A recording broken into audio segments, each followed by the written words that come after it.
బాగా గుర్తుంది మనకి. ఎంపీగా ఉన్నప్పుడు ఆయన పుట్టినరోజునే రఘురామకృష్ణరాజు గారిని అప్పటి ఏపీ సిఐడి పోలీసులు హైదరాబాద్ నుంచి అపహరించుకుపోవడం, ఆ తర్వాత టార్చర్ పెట్టడం, ఆయనని హత్య చేయాలని చేసిన ప్రయత్నం, అదంతా ఆ కేసు అంతా చాలా దేశవ్యాప్తంగా సంచలనం సృష్టించిన కస్టోడియల్ టార్చర్ కేసు అది.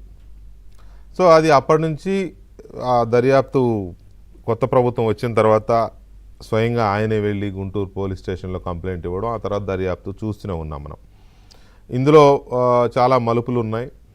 అందులో అప్పుడు డిఐజీగా ఉన్న సునీల్ నాయక్ ఐపీఎస్ అధికారి, బీహార్ క్యాడర్ ఐపీఎస్ అధికారి కూడా ఈ కేసులో ఒక పార్ట్ అని ఆయన కంప్లైంట్ చేయడం, ఏపీ పోలీసులు ఆయన్ని బీహార్ వెళ్ళి అరెస్ట్ చేయడానికి దర్యాప్తు బృందం వెళితే అక్కడ ఆయన సహకరించకుండా, అక్కడ పోలీసుల మద్దతుతో, అక్కడ హోంగార్డుల మద్దతుతో, ఎందుకంటే అక్కడ ఆయన హోంగార్డ్స్ ఏడీజీగానో డీజీగానో ఉన్నట్టున్నారు ఇప్పుడు ఏడీజీగా. సో వాళ్ళ మద్దతుతో ఇక్కడ పోలీసుల్ని ఎంటర్ కానివ్వకపోవడం, మొత్తం మీద మళ్ళీ ఇక్కడ కోర్టులో, గుంటూరు కోర్టులో ఆయన యాంటిసిపేటరీ బెయిల్ కేసే, మొత్తం మీద అది తిరిగి ఆయన విచారణకి హాజరు కావాల్సిన పరిస్థితి వచ్చింది. అందులో భాగంగా ఆయన యాంటిసిపేటరీ బెయిల్కి వెళ్ళారు ఏపీ హైకోర్టులో. ఆ సందర్భంగా ఏపీ హైకోర్టు నిన్న చాలా సీరియస్ కామెంట్స్ చేసింది. అసలు ఏమనుకుంటున్నారు, ఎందుకు మీకు యాంటిసిపేటరీ బెయిల్ ఇవ్వాలి, ఒక ఎంపీ మీద దాడి చేయడం అంటే, ఒక ఎంపీని కస్టోడియల్ టార్చర్ చేయడం అంటే, దేశ పార్లమెంటు భవనం పైన దాడి చేసిన కుట్ర ఎంత సీరియస్సో ఇది అంతే సీరియస్. అంటే కోర్టు ఎంత సీరియస్గా పరిగణించిందో మనం ఈ ఒక్క పాయింట్ బట్టి మనం అర్థం చేసుకోవచ్చు.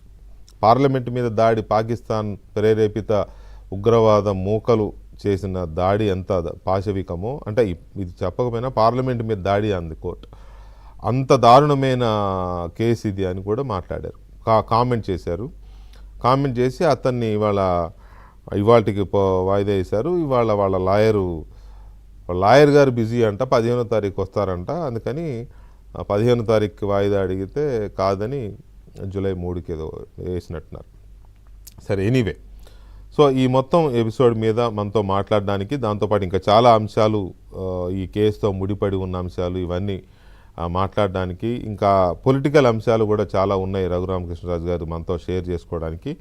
అవి మాట్లాడడానికి మనతో రఘురామరాజు గారు లైవ్లో ఉన్నారు, వారితో మాట్లాడదాం. రఘురామరాజు గారు నమస్కారం.